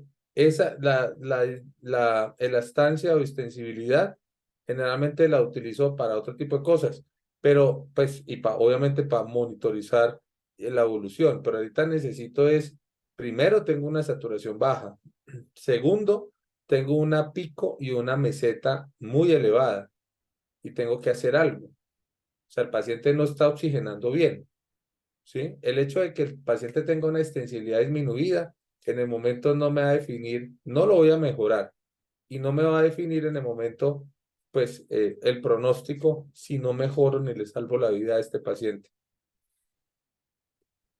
Profe, es que digamos, perdón que Sí, meta la cucharada, pues es que digamos, lo que sí veo es que, o sea, está por encima de parámetros protectores, pues la resistencia a la vía aérea no está tan comprometida, tiene solamente 4 centímetros de agua de resistencia a vía aérea y pues probablemente si hacemos el taller de mecánica ventilatoria, pues probablemente las compliance estén muy comprometidas. claro, Además por la placa parece ser un SRA. Entonces, pero, sí, pero, pero la pregunta es, le hago la siguiente pregunta. Si la ujú. extensibilidad está en 20 o está en 60, ¿le cambian algo el manejo? O sea, deja de hacer cosas porque la extensibilidad está en 60 y está no tan mal, pues está bien en este caso. Pues es que una de las formas de titular PIP es guiado por la compliance, ¿no? No, O sea, pero ojo con eso. Mire, pilas pues. sí, O sea, yo tengo 60 de distensibilidad. Voy a ponerlo mejor. Tengo 80 de distensibilidad. ajá, ¿Usted no le mejora la PIP a este paciente? sí, claro. Y si está en 20, ¿le mejora la PIP? Mm, no, sigo sin entender, profe. Ahí sí me perdí. O sea, al final de la distensibilidad le estoy dando un valor muy bueno, que es 80. Ajá, Y le estoy dando un valor muy malo, que es 20. sí, Los dos son distensibilidad. sí. Usted me dice que usted titula PIP de acuerdo al valor de la sensibilidad. Le estoy dando los dos valores. En este paciente, si le doy un valor de 80, que es muy bueno, no le titula la PIP. Y si es de 20, se la titula. Pues en teoría si es de 20 se la titularía yo, pero pues por eso no. O sea, si está, lo que le quiero decir en este caso es, usted no puede depender de la distensibilidad para definir si el paciente necesita PIP o no necesita PIP. Usted Mm, necesita es saber la oxigenación. Volvemos ya. otra vez a este parámetro para dejarlo claro. Mire que acá la presión media en la vía aérea depende del volumen, de la relación IE, de la PIP, de la tasa de flujo inspiratorio y el autopip, ¿cierto?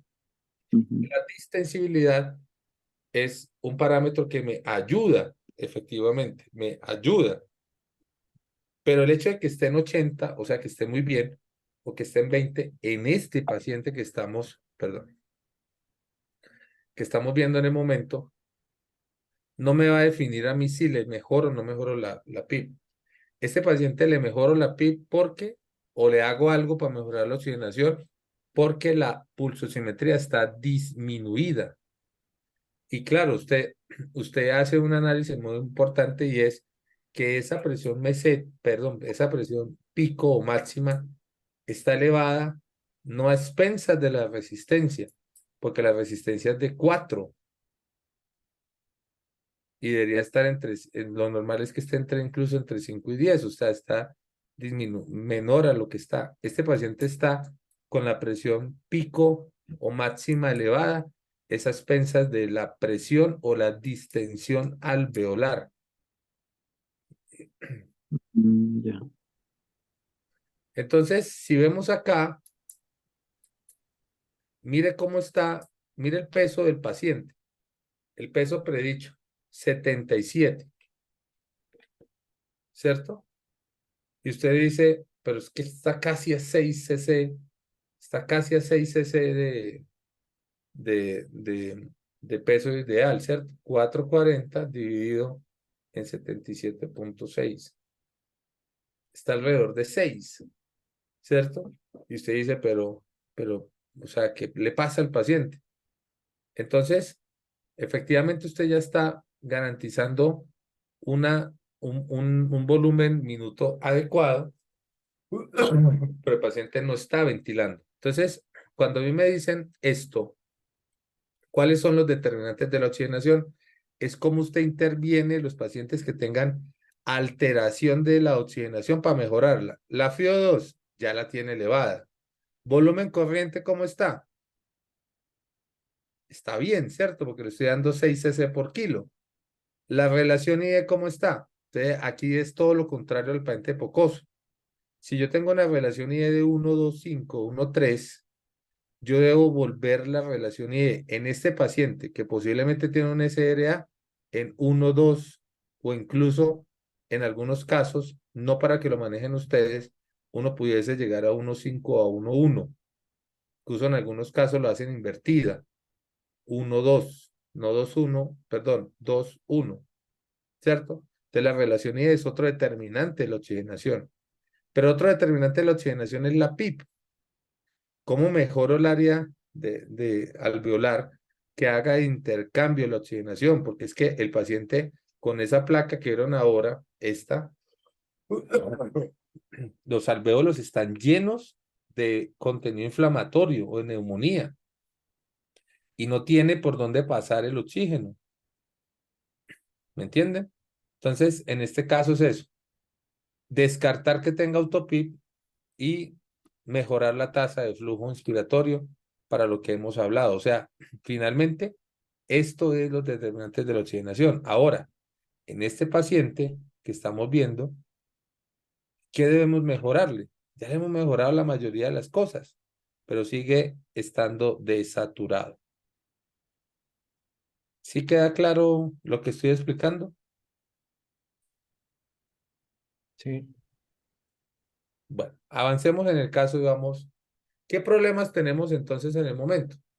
Entonces, habíamos hablado, ¿cierto? 83 de saturación, que tengo unos gases, que tengo una PO2 de 45 a pesar de la PAF, de la FiO2 del 100. O sea, este paciente tiene una PAFI de 45. Está muy mal. Tiene un trastorno de oxigenación severo. Tengo una presión pico o máxima de 52, elevada. Y tengo una meseta muy elevada. Esos son los problemas. ¿Qué cambios debería hacer entonces en el ventilador? Tenemos esta configuración actual que ya hemos visto y ahora, ¿qué deberíamos hacer? ¿Qué pasa si le aumento la PIP al paciente? ¿Y qué pasa si le aumento el volumen corriente al paciente? ¿Qué creen ustedes? ¿Qué pasa si... Obviamente la presión máxima, obviamente el volumen. Dígame, me te organizo acá una cosa en la diapositiva. ¿Cómo? Bueno, Va a haber un barotrauma. Ajá. Pues inicialmente las presiones van a aumentar en general, ¿no? Y sobre todo la pico, pues es la que más se verá comprometida. Ok, ¿qué más? Y pues también, como dice el compañero, pues lo que llamamos los bilis, la lesión inducida por ventilación mecánica, pues puede tener biotrauma, volutrauma, barotrauma.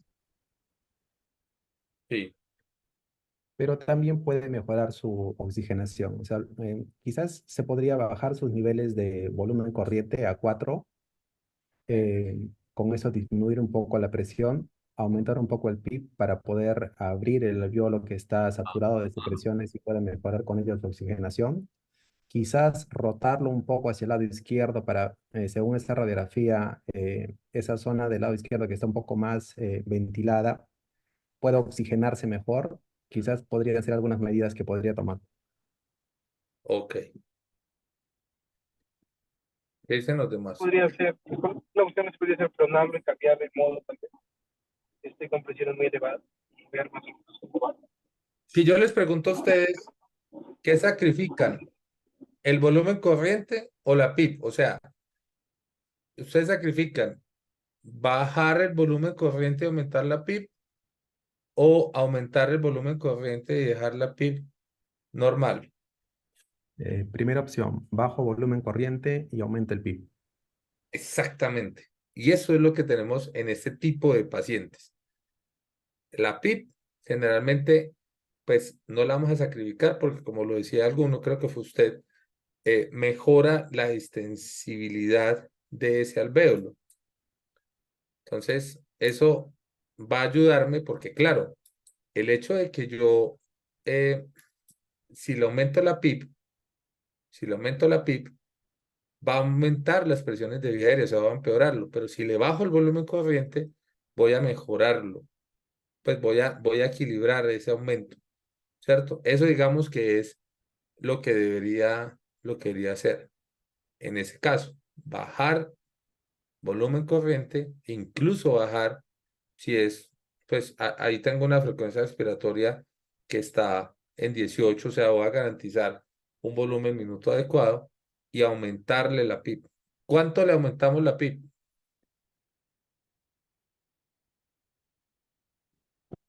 ¿Cada cuánto le aumentamos la PIB o de a cuántos puntos le aumentamos la PIB? De dos en dos cada 30 minutos. Es de 2 en 2 cada cuánto. Cada 30 minutos. Sí, perfecto. 2 puntos por ahí cada 20 o 30 minutos. Y voy evaluando, ¿cierto? Entonces, eso es lo que tendría que hacer en el paciente. Entonces, eso es lo que mejoramos. La PIB va a mejorarme la extensibilidad, me va a aumentar el espacio de intercambio en ese alvéolo y el aumento del volumen corriente, lo que sí va a hacer es aumentar las presiones de vía, o sea, va a empeorar. Entonces, si ustedes ven cómo manejamos nosotros los pacientes con SRA, con volúmenes minutos bajos o volúmenes corrientes bajos, perdón, y una PIB elevada, ¿cierto? El estudio Proceva, digamos que hablaba y dejaba claro en el estudio que si un paciente tiene una fiebre de 10, necesariamente necesita alrededor de unos 12 a 14 de centímetros de agua de PIB. Entonces sí es importante poder tener en cuenta que este paciente requiere PIB y esa es la razón por la cual lo hacemos. Ahora, el SRA, pues básicamente su patrón de insuficiencia es hipoxémica, hay una disminución de la extensibilidad pulmonar, era lo que yo le decía ahorita al compañero, o sea, es innato que la extensibilidad esté disminuida. Yo no puedo esperar el valor para poder definir si mejoro o no mejoro. Claro, tengo que luego de eso hacer estrategias para hacer que la extensibilidad pulmonar mejore. Eso es otra cosa, que es lo que posiblemente el compañero nos estaba diciendo. Pero lo que quería dejarle claro es que independientemente de ese problema, la fisiología aguda está alterada y necesitábamos aumentar la PIB. Entonces, en este caso, la extensibilidad pulmonar se va a disminuir para poder mejorar las presiones altas de vía aérea. Se requiere un volumen corriente menor, alrededor de 4 a 6 cc por kilo de peso ideal, con unas mesetas disminuidas, una PIB adecuada para mejorar la oxigenación e incluso pudiese tener una hipercapnia permisiva, o sea, podría tener una PCO2 un poco elevada sin que haya alteración significativa del pH. Ahora, alguno de sus compañeros mencionaba el driving pressure o la presión motriz.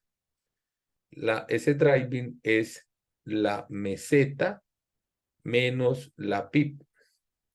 Y eso nunca debe estar por encima de 18. Idealmente debería estar en 14. Nunca debe estar por encima de 18. Idealmente debe estar en 14. ¿Cierto? Entonces, digamos que eso es otro parámetro para poder mirar porque a veces puedo tener mesetas elevadas. Un paciente que, un ejemplo, tiene una PIB de 16 o tiene una PIB de 18. No se utilizan tan altas, pero supongamos. Y tiene una meseta de 32 y dice, ah, pero es que está disminuida. Claro, pero si le quito los 18 de la PIB me da 14, o sea, tiene un buen driving. ¿Queda claro eso?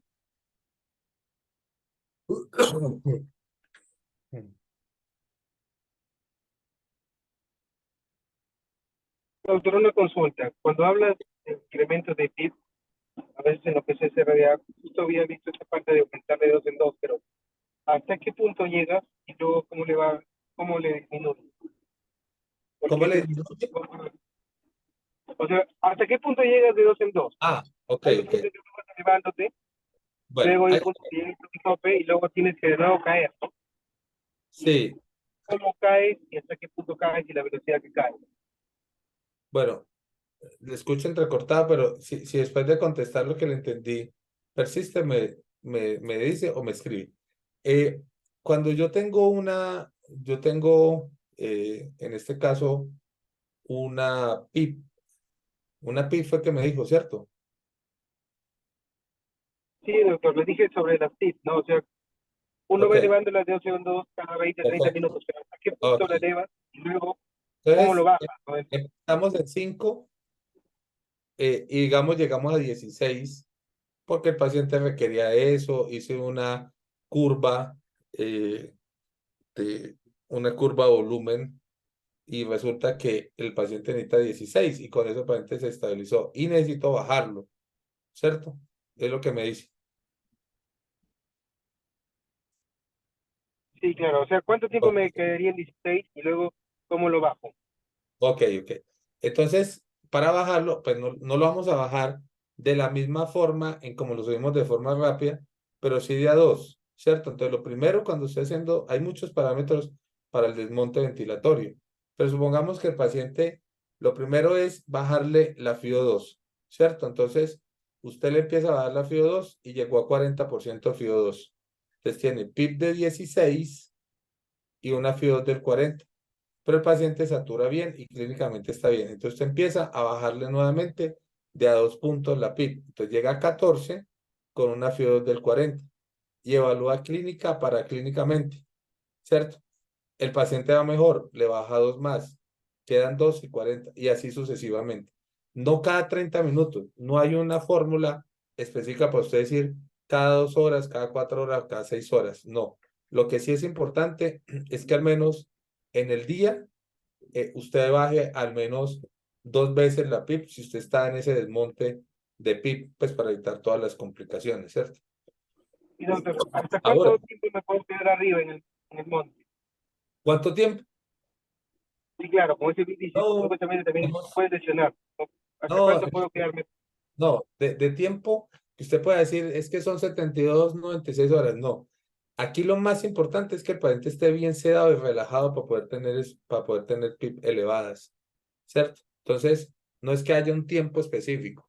O sea, porque recuerden en COVID, otra en COVID teníamos pacientes, bueno, no tan elevadas, pero sí 14, llegamos a tener 12, y muchas veces nos tocaba dejarlos bastante tiempo sedados y relajados para poder mantener esa PIB elevada, ¿cierto? Ahora, usted lo que debe hacer es tratar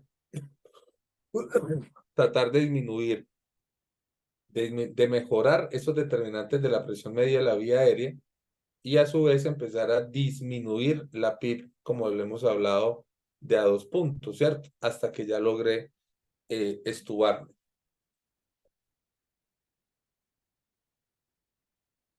Sí, sí, sí era eso, doctor. ¿O queda algo Sí, pendiente? doctor. No, sí, sí, sí, bacán, sí, sí, no entendía que se mi duda porque a veces acá, por ejemplo, pronamos y movemos PIB. Justo quería saber esta parte más o menos cómo se Claro, manejaba. y eso que usted dice es muy importante, ¿no? Después de pandemia, con Proceva nos dimos cuenta que había que pronar, pero con COVID nos dimos cuenta que la pronación es supremamente importante. Entonces, ahí en ese caso, ¿usted qué hace? Mejora prona para mejorar la oxigenación y a su vez posiblemente empieza a disminuir eso. Pero les iba a decir otra cosa adicional, y es que el eco me sirve también para eso. Entonces, si usted le hiciera eco a este paciente, observa líneas B, ¿cierto? Entonces, observa líneas B, muy probablemente mayor al 75% del campo. Y usted titula PIP. Esto es una forma, una estrategia que no se enseña en este curso, pero digamos que usted hace titulación de PIP según eco pulmonar y pleural. ¿Hasta qué? Hasta que disminuya las líneas B. O sea, usted va aumentando, va mirando la curva, va mirando las líneas B hasta que ya lo mejore. Eso es otra forma de poder titular PIP y a su vez también de disminuir la PIP, como lo estoy diciendo. Eso no es que haya una fórmula o una receta de cocina, sino eso hay que hacerlo, pues digamos, con otros parámetros adicionales, pero en líneas generales es como la idea que debemos tener.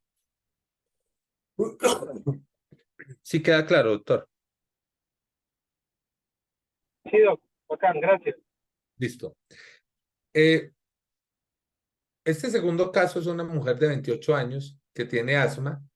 La entran a la UCI por exacerbación del asma, la intuban, la sedan y le inician ventilación mecánica. Resulta que esta paciente pesa 59 kilos, tiene una talla de 1,75 y al ingreso el ventilador marca una presión máxima o pico de 40, una presión meseta de 25 y 6 horas después la presión máxima está en 55 y la presión meseta en 25. Pregunto, ¿por qué se elevó la presión máxima? ¿A expensas de qué?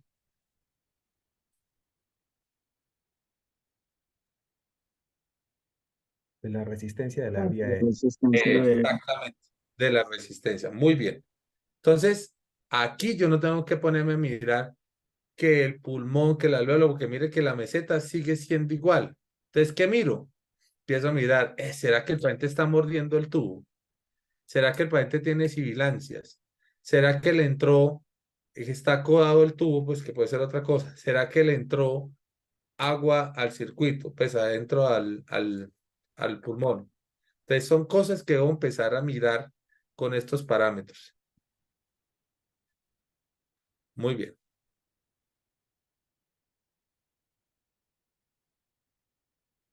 ¿Qué parámetros debemos medir?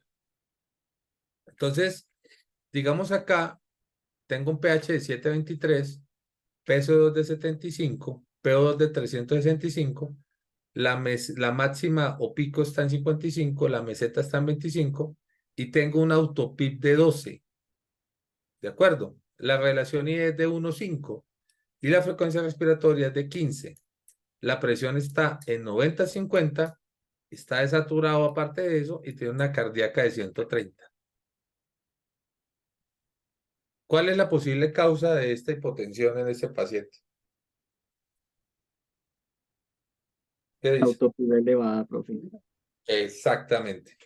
Entonces, si no lo sabían, o si no lo recordaban, o si no lo hacían, a partir de ahora, todo paciente intubado que esté hipotenso y desaturado, hay que descartarle autopip. Ojo, porque esto yo lo digo frecuentemente. Alguna vez llegué a turno y estaba la médica con el especialista y me mostraron un autopip elevado. Yo, paciente hipotenso y todo, y le dije, ¿cuánto tiene autopip? Claro, tenía 15. Y yo los miré y yo le dije, pues sí, es lo primero. O sea, el paciente estaba complicado, pero lo más obvio hay que descartarlo primero. Lo más frecuente y lo más obvio. Ellos, claro, están haciendo un análisis diferente, pues diferente porque estaban complejizando la causa, ¿cierto? Entonces, la idea es esa, la idea para todos es, si usted tiene un paciente que está hipotenso y saturado, descarte el autopip, es lo primero. No hay autopip, listo, busque otras causas. Entonces, ¿qué deben hacerle ustedes a este paciente? A ver, ¿quién me dice? ¿Qué cosa le podemos hacer con esos parámetros que tenemos ahí? ¿Qué es lo primerito?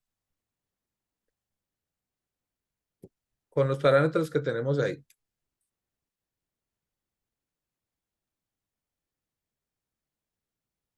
aumentar el tiempo expiratorio. Ok, mejorar esa relación IE a 1,25. 1,25 está bien, pero 1,3. Mire que aquí ni siquiera me han dicho cuánto tiene volumen, ni con los parámetros que está, que sería la otra, ¿cierto? Aquí lo único que estoy diciendo es, con esto que está, mejore la relación IE, o sea, aumente la expiración. Con eso voy a mejorar el paciente. Muy bien. Y otras cosas más. ¿Cuáles son las causas entonces de la hipotensión en este paciente? Que aumentó la presión intratorácica positiva, hace hipovolemia, puede hacer isquemia miocárdica, puede hacer neumotoras de tensión y lo otro es el autopip. Esto es lo que teníamos del ventilador, como lo hemos dicho. Entonces, con estos parámetros que tengo actualmente, asistido controlado por volumen, FIO2 del 100, volumen corriente 400, respiratoria 15 y PIP de 5, ¿cuáles cambios debo tener? Aumentar el volumen corriente, disminuir la frecuencia ventilatoria, aumentar la frecuencia ventilatoria o no hacer cambios porque el paciente se adapta. ¿Cuál de estas haría? Una sola. ¿Será que no Disminuir le la hacemos? frecuencia ¿Cómo? ventilatoria. ¿Cómo? Perdón, es que no lo entendí. Disminuir la frecuencia, profe. Exactamente, muy bien. Entonces, aumentar el volumen corriente empeora todo. No hacer nada, no, porque si no el paciente se va a morir. Y aumentar la frecuencia respiratoria la empeora. ¿Qué debo hacer? Disminuir la frecuencia respiratoria ventilatoria. Muy bien. Estos son los parámetros que hemos dicho. ¿Qué pasa si disminuimos el volumen corriente? Pues vamos a mejorar ese volumen que está dentro del alvéolo, dentro de ese espacio pulmonar, y voy a hacer que el autopip disminuya. Y la disminución de la frecuencia respiratoria de igual forma. En EPOC, como lo hemos dicho, pues aparte de optimizar el volumen corriente, debo optimizar el tiempo expiratorio como lo veíamos ahora, estar alertas de autopip porque los pacientes con EPOC hacen autopip, incluso autopip fisiológico, si se puede llamar así, o sea, la misma enfermedad hace que haya ese autopip porque hay hiperinsuflación por ese aumento de espacio muerto anatómico. Hay un ajuste de la ventilación mecánica por minuto para lograr un pH normal bajo, pues tendiendo más hacia el bajo, y la obstrucción y la exacerbación hay que manejarla con broncodilatadores, con esteroides y magnesio, que a algunos no les gusta, pero el FSCS pues finalmente habla, y algunas guías también hablan de utilizar sulfato de magnesio. ¿Cuándo empezamos a desmontar la ventilación mecánica?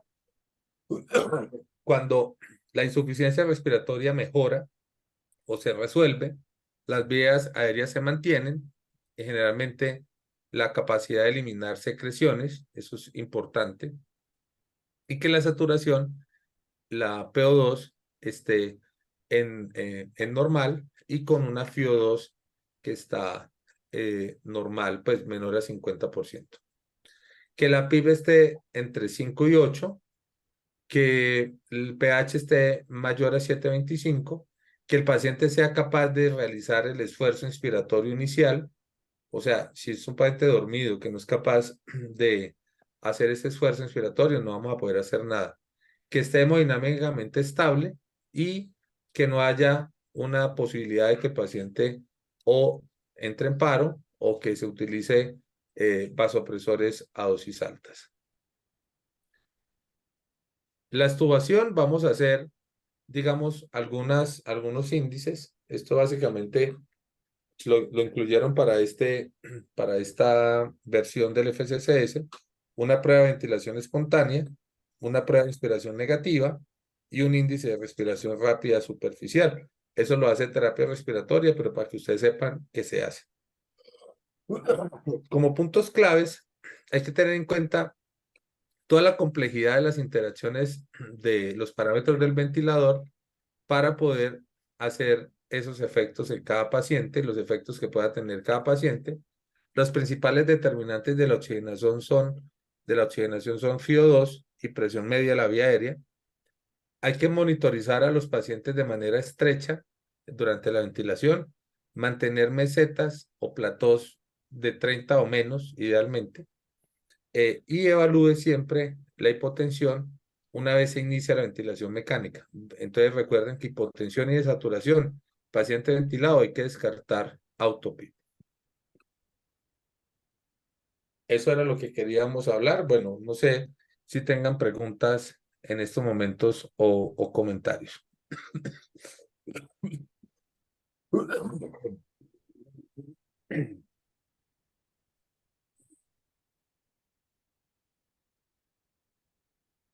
En el taller, una de las cosas que se hace es, porque aquí hay bastante información, les recomiendo que ojeen el libro, este capítulo de ventilación mecánica para que el taller, digamos, pueda ser más provechoso, porque aquí lo que ponemos con los casos del taller es básicamente poner en práctica estos conceptos que vimos ahora.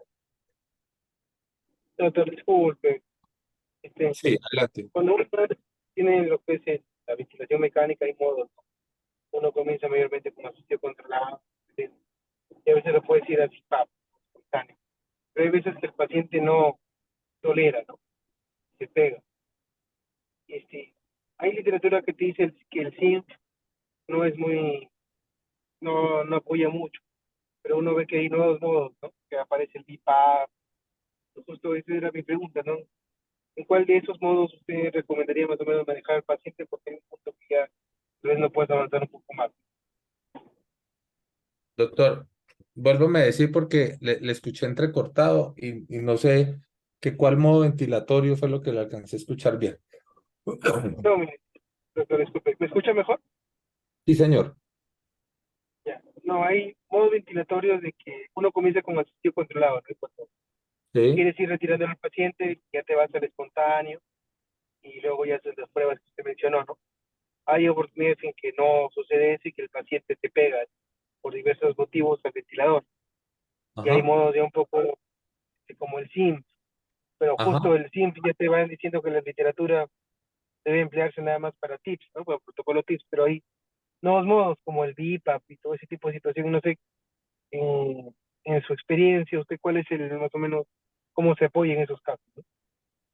Yo utilizo en la mayoría, a pesar de que tengo modos ventilatorios inteligentes y algunos otros modos ventilatorios, la mayoría, porque hay algunas consideraciones diferentes, asistido controlado por volumen, lo primero. Lo segundo es que cuando vamos haciendo el desmonte ventilatorio, usted va haciendo, pues, precisamente desmonte de lo que hablamos ahora, ¿no? FiO2, PIP, la sensibilidad la vamos aumentando un poco, entonces si estaba en 1, la vamos aumentando precisamente para mejorar eso. Y cuando el paciente ya está empezando a hacer espontáneas, lo pasamos a un modo de presión soporte, ¿sí?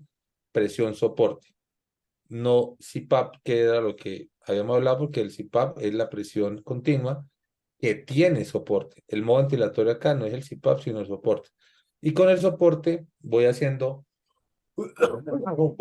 ese cambio, ese switch, para que el paciente sea capaz de respirar espontáneamente y pueda incluso, pues con los ejercicios que le haga la terapeuta, pueda empezar a respirar mejor, ¿cierto? Entonces, del modo, ahora, ¿qué modo ventilatorio va a utilizar?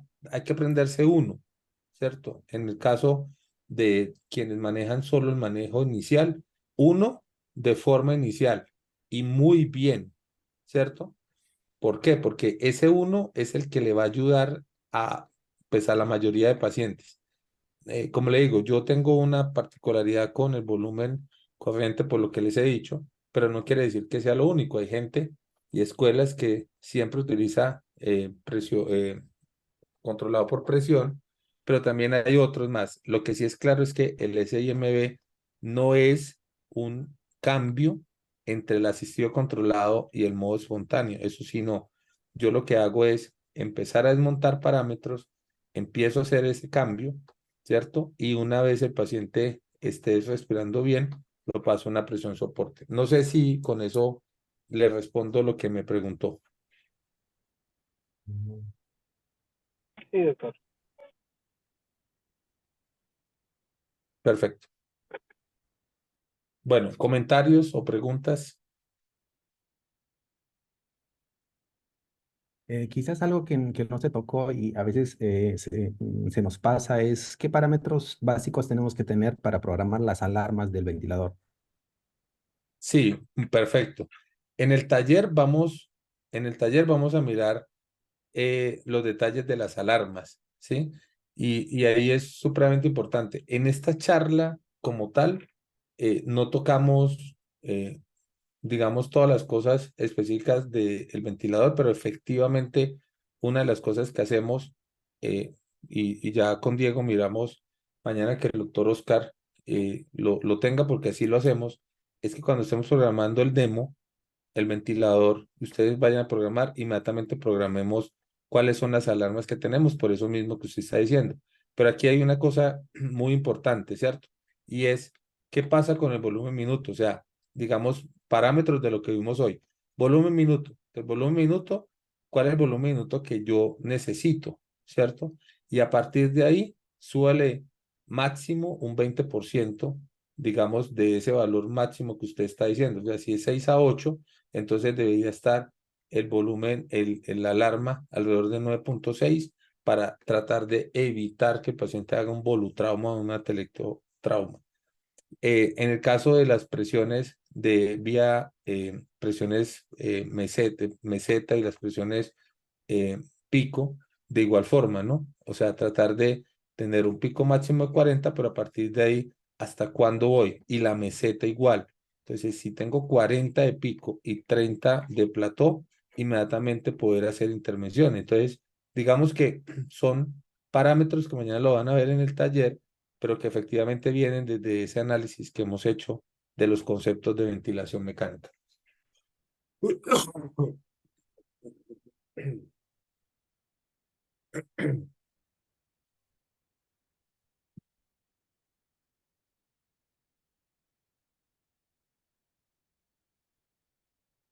No sé, pues si queda claro esta parte.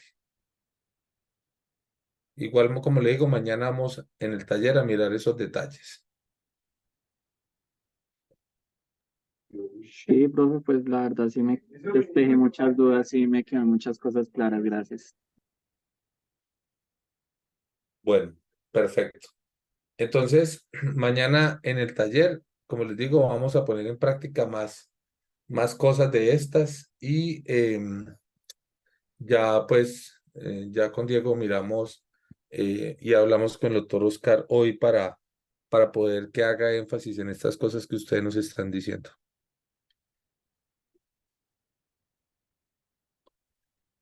Muchas gracias.